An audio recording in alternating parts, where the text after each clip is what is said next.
Imagine flipping open an old archive and expecting boring dates, only to be punched in the gut by pure, documented insanity. No heroes, no noble reforms, just real 19th century madness.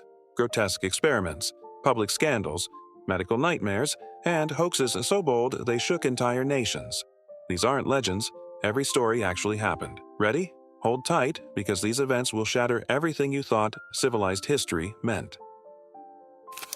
The rabbit woman, Mary Toft. The poor English mother who gave birth to rabbits. In 1726, in the quiet English village of Godalming, 24-year-old Mary Toft stunned the entire medical world. After a miscarriage, she claimed she was pregnant again, and then delivered a rabbit.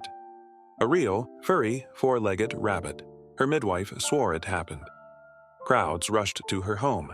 Newspapers printed headlines like "Nature's Marvel," and respected physicians wondered whether this was a divine sign or a biological revolution a century before Darwin. Toft continued birthing rabbits, several more that fall, and even the king's own surgeon, John Howard, insisted he personally extracted a warm, hairy creature from her body. King George I ordered her brought to Hampton Court for examination, but the hoax collapsed when surgeon Nathaniel St. Andre noticed that the rabbits had knife marks and grains of hay in their intestines. Mary eventually confessed. She had inserted dead rabbits into herself, trying to gain attention and money. The scandal humiliated the medical establishment for decades. And here's the real question. If TikTok today showed a woman who gave birth to a kitten, how many people would believe it? The Great Moon Hoax of 1835. Flying Batmen and Lunar Unicorns. In August 1835, the New York Sun published a series of articles supposedly written by legendary astronomer Sir John Herschel. The claims were outrageous. Herschel had built a giant 24-foot telescope in South Africa and discovered life on the moon. Not just life, entire civilizations. There were winged humanoids soaring above purple lunar fields, beaver-like creatures building houses, even horned lunar unicorns. Americans went wild. Church leaders preached about celestial revelation. People lined up outside the Sun's offices begging for new issues. One article described the Batmen, flying in flocks across the crater rim, casting shadows on the glowing surface. Eventually, journalists traveled to Cape Town, only to learn Herschel was in England and the telescope didn't exist. Reporter Richard Adams Locke admitted he made up the entire story to boost sales. It worked. The hoax tripled the paper's circulation. And here's the eerie part. Many readers refused to believe it was fake. Tell the truth, if CNN Tomorrow reported flying organisms discovered on Mars, how long before someone said, "I knew it all along"? Emperor Joseph II and the Great Nose Cutting, when a ruler mutilated statues in the name of progress. In the 1780s, Emperor Joseph II, often praised as an enlightened reformer, launched one of the strangest modernization projects in Europe. He hated the religious statues lining Prague's famous Charles Bridge. They were too superstitious, too Catholic, he argued. His solution? He ordered soldiers to cut off their noses and tongues.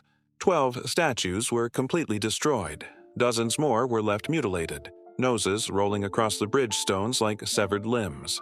Outraged crowds gathered, newspapers accused the emperor of vandalism, and priests called it war on faith. Even today, the remaining noseless statues sit in Prague's museums as grim reminders of what happens when ideology overrides sanity. Imagine if a modern government decided to cut the noses off every statue of a political leader in the name of progress. Is that modernization or erasing history? James Jameson, the whiskey heir who paid to witness human cannibalism. In 1888, James S. Jameson, heir to the Jameson whiskey empire, joined an African expedition that would become infamous in British history. When he encountered a group of Mangbetu cannibals, he bought a 10-year-old girl, not to free her, but to watch her be killed and eaten. In his diary, he wrote that he asked them to take their time so he could observe. He then painted 6 watercolor scenes of the murder. After his death from fever, the diary was published in London, igniting a national scandal. Headlines declared, "Whiskey heir pays for child's death." Sales of Jameson whiskey plummeted, and the family spent years trying to erase the stain. To this day, those disturbing watercolor sketches sit in museum archives, silent proof of how far colonial gentlemen explorers could fall. The Cleveland Street Scandal, a secret boy brothel and clients from the highest ranks of Victorian Britain. In 1889, London police questioned a 15-year-old telegraph messenger about an unusually large sum of money. His answer shocked them. "I earned it at the house on Cleveland Street." That house was a secret brothel employing underage boys and serving elite clients, aristocrats, politicians, even, according to persistent rumors, the future King Edward VII. When police raided the building, they found 12 boys and a client list filled with powerful names. The government immediately tried to conceal the scandal. Only a few minor participants were prosecuted. Newspapers called it the rot beneath Victorian morality, noting that homosexuality was a crime, unless you were wealthy enough to escape consequences. The remaining photographs of 19 Cleveland Street look ordinary today, but the walls once held one of the darkest secrets of the British Empire. Milk as blood, the deadly Austrian experiment that tried to replace blood with cow's milk. In the 1870s, Viennese physician Andreas von Liebecker believed he had solved the future of medicine. Blood transfusions were dangerous and expensive, but cow's milk was plentiful. His theory, milk fat could transform into red blood cells. He infused dying patients with 3 to 4 liters of warm cow's milk directly into their veins. Some seemed revived for an hour. Then came the horror. Their lungs filled with curdled clots. Their hearts slowed to a stop.